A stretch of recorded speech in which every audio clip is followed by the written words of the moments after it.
ಚಾಮುಂಡಿ ಬೆಟ್ಟದಲ್ಲಿ ಉತ್ಸವ ಮೂರ್ತಿಗೆ ವಿಶೇಷ ಪೂಜೆಯನ್ನ ನೆರವೇರಿಸಲಾಗುತ್ತೆ. ಪ್ರಮುಖವಾಗಿ ಈಗ ಆರಂಭ ಆಗಿರುತ್ತೆ. ಪೂಜೆ ಬಳಿಕ ಚಾಮುಂಡಿ ಬೆಟ್ಟದಿಂದ ಉತ್ಸವ ಮೂರ್ತಿ ಆಲ್ರೆಡಿ ಹೊರಟಿದೆ ಅನ್ನೋದ್ರ ಬಗ್ಗೆ ಡೀಟೇಲ್ಸ್ ಸದ್ಯ ಸಿಗ್ತಾ ಇದೆ. ಅರಮನೆಗೆ ಬರ್ತಾ ಇದೆ ಚಾಮುಂಡಿಯ ಉತ್ಸವ ಮೂರ್ತಿ. ಇದೇ ಚಾಮುಂಡಿ ಅಮ್ಮನವರ ಉತ್ಸವ ಮೂರ್ತಿ ಚಿನ್ನದ ಅಂಬಾರಿಯಲ್ಲಿ ಕೂತ್ಕೊಳ್ಳೋದು. ಬೆಳ್ಳಿ ಪಲ್ಲಕ್ಕಿ ಉತ್ಸವದೊಂದಿಗೆ ಈ ಉತ್ಸವ ಮೂರ್ತಿಯ ಮೆರವಣಿಗೆ ಆಗ್ತಾ ಇದೆ. ಚಿನ್ನದ ಅಂಬಾರಿಯಲ್ಲಿ ಚಾಮುಂಡಿ ಉತ್ಸವ ಮೂರ್ತಿಯನ್ನ ಪ್ರತಿಷ್ಠಾಪನೆ ಮಾಡಲಾಗುತ್ತೆ ಮಧ್ಯಾಹ್ನ 1 ಗಂಟೆ ಬಳಿಕ.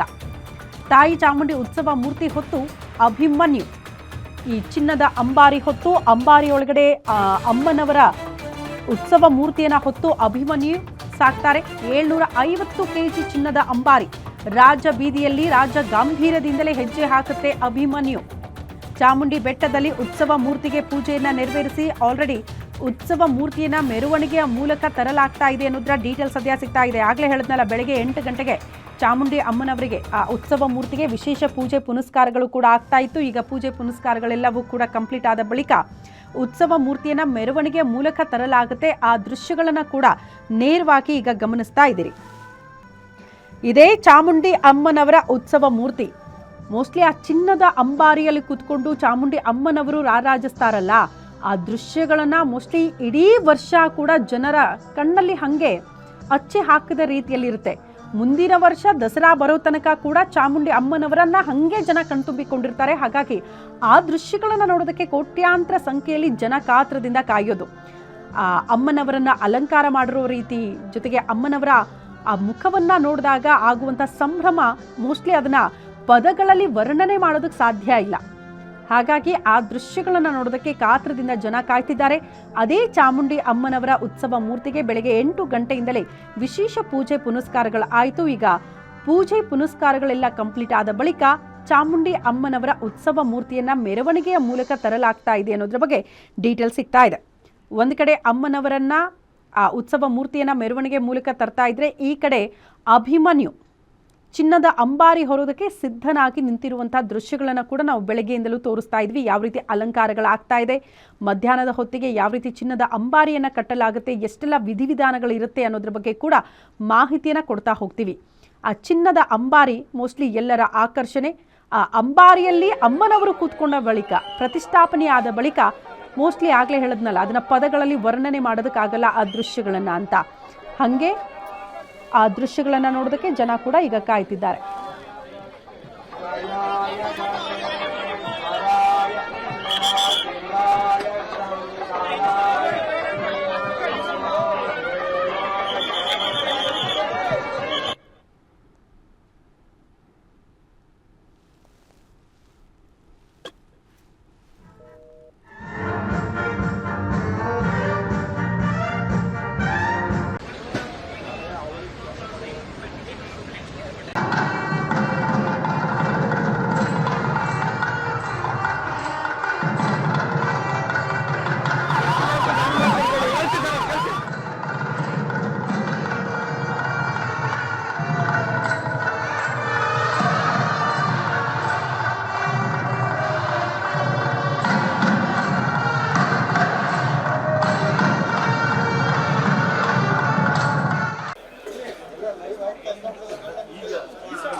ಒಂದೇ ನಿಮಿಷ ಲೈವ್ ಅಲ್ಲಿ ಇದೀನಿ, 3 ನಿಮಿಷ ಆಯ್ತು ಅಷ್ಟೇ.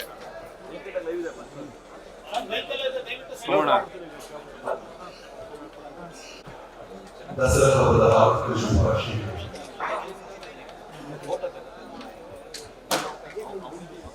ನಾಡಿನ ಸಮಸ್ತ ಜನರಿಗೆ ದಸರಾ ಹಬ್ಬದ ಹಾರ್ದಿಕ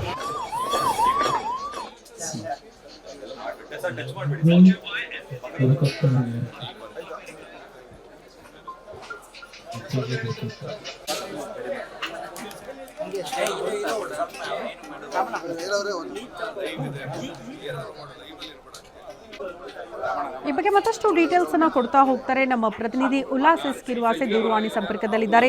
ಉಲ್ಲಾಸ್, ಸದ್ಯ ಯಾವ ರೀತಿಯ ಸಂಭ್ರಮ ನೋಡೋದಕ್ಕೆ ಸಿಗ್ತಾ ಇದೆ? ಕೊನೆಯ ಹಂತದ ಸಿದ್ಧತೆ, ಭದ್ರತೆ, ಜಂಬೂ ಸವಾರಿಗೆ ಸಂಬಂಧಪಟ್ಟಂತೆ ಯಾವ ರೀತಿ ಆಗ್ತಾ ಇದೆ? ಅಟ್ ಪ್ರೆಸೆಂಟ್ ಯಾವ ರೀತಿ ವಿಶೇಷ ಪೂಜೆ ಪುನಸ್ಕಾರಗಳು ಆಗ್ತಾ ಇದೆ ಅಂತ? ಈಗ ಕೆಲವೇ ಹಿಂದಷ್ಟೇ ಚಾಮುಂಡಿ ಬೆಟ್ಟದಿಂದ ಉತ್ಸವ ಮೂರ್ತಿ ಅರಮನೆಯತ್ತ ಸಾಗ್ತಾ ಇರುವಂತದ್ದು. ಬಿಗಿ ಪೊಲೀಸ್ ಬಂದೋಬಸ್ತಲ್ಲಿ ಉತ್ಸವ ಮೂರ್ತಿಯನ್ನ ತೆಗೆದುಕೊಂಡು ಹೋಗುವಂತ ಕೆಲಸ ಆಗ್ತಾ ಇದೆ. ಜೊತೆಗೆ ಚಾಮುಂಡಿ ಬೆಟ್ಟದಿಂದ ಅರಮನೆಗೂ ಸಾಕ್ತಾ ಇರುವಂತಹ ಉತ್ಸವ ಮೂರ್ತಿಗೆ ಅಕ್ಕಪಕ್ಕ ಇರುವಂತಹ ಭಕ್ತಾದಿಗಳು ಪೂಜೆಯನ್ನ ಸಲ್ಲಿಸುವಂತ ಕೆಲಸವನ್ನ ಮಾಡ್ತಿದ್ದಾರೆ. ಇದು ಸದ್ಯ ಚಾಮುಂಡಿ ಬೆಟ್ಟದಲ್ಲಿ ಆಗ್ತಾ ಇರುವಂತಹ ಒಂದು ದೃಶ್ಯ. ಆದ್ರೆ ಮತ್ತೊಂದು ಕಡೆಗಳಲ್ಲಿ ಪ್ಯಾಲೇಸ್ನ ಸುತ್ತಮುತ್ತ ಅಂದ್ರೆ ವಿಶ್ವವಿಖ್ಯಾತ ಜಂಬೂ ಸವಾರಿಯನ್ನ ಹತ್ತಿರದಿಂದ ನೋಡ್ಬೇಕು ಅನ್ನುವಂತಹ ಲಕ್ಷ ಸಂಖ್ಯೆಯಲ್ಲಿ ಸಾರ್ವಜನಿಕರು ಬರ್ತಾ ಇರುವಂತದ್ದು. ಪಾಸ್ ಇರುವಂತವರಿಗೆ ಒಳಗಡೆ ಅರಮನೆ ಒಳಗಡೆ ಆಗಿರ್ಬೋದು ಮತ್ತೆ ಆಸನದ ವ್ಯವಸ್ಥೆಯನ್ನ ಮಾಡುವಂತ ಕೆಲಸವನ್ನ ಮೈಸೂರು ನಗರ ಪೊಲೀಸರು ಮಾಡಿದ್ದಾರೆ. ಅದನ್ನ ಹೊರತುಪಡಿಸಿದ್ರೆ ಪಾಸ್ ಇಲ್ಲಿರುವಂತಹ ಸಾರ್ವಜನಿಕರಿಗೆ ಅರಮನೆಯಿಂದ ಬನ್ನಿ ಮಂಟಪದವರೆಗೆ ಸುಮಾರು ಒಂದು 6 ಕಿಲೋಮೀಟರ್ ಏನು ಸಾಗುತ್ತೆ ಜಂಬೂ ಸವಾರಿ. ಆ ಒಂದು ಮಾರ್ಗದಲ್ಲಿ ರಸ್ತೆ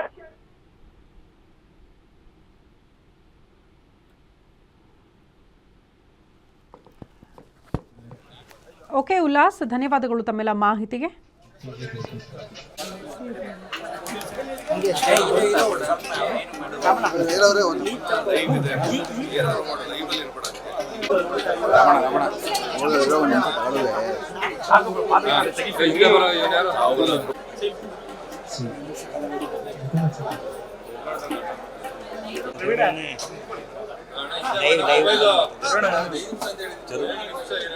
ಇದೇ ಒಂದು ವಿಗ್ರಹವನ್ನ ವಿಜಯದಶಮಿಯ ಮೆರವಣಿಗೆ ದಿನವೂ ಸಹ ಏನು ಆನೆಯ ಮೇಲೆ ಚಿನ್ನದ ಅಂಬಾರಿ ಇರ್ತದೆ ಅಲ್ಲಿ ಪ್ರತಿಷ್ಠಾಪಿಸಲಾಗ್ತದೆ. ಆ ಜಂಬೂ ಸವಾರಿ ಮೆರವಣಿಗೆಯಲ್ಲೂ ಸಹ ಇದೇ ವಿಗ್ರಹ ಸಹ ಭಾಗಿಯಾಗ್ತದೆ. ಹೀಗಾಗಿ ದಸರಾ ಉದ್ಘಾಟನೆ ಆಗುವಂತದ್ದು 10:10ರಿಂದ 10:40 ಸಲ್ಲುವಂತಹ ಶುಭ ವೃಶ್ಚಿಕ ಲಗ್ನದಲ್ಲಿ ಇವತ್ತು ವಿಶ್ವವಿಖ್ಯಾತ ಮೈಸೂರು ದಸರಾ ಕಾಲ. ಮೈಸೂರಿನ ಬೇರೆ ಬೇರೆ ಭಾಗಗಳಲ್ಲಿ ದಸರಾ ಕಲರವ ಜೋರಾಗಿರುತ್ತದೆ. ಶಕುಂತಲಾ.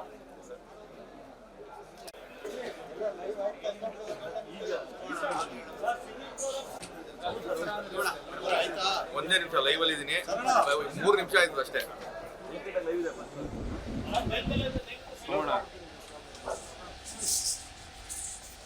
ದಸರಾ ಹಬ್ಬದ ಹಾರ್ದಿಕ ಶುಭಾಶಯಗಳು. ಹೇಳಿ, ಒಂದು 3 ಸಲ ಹೇಳಿ.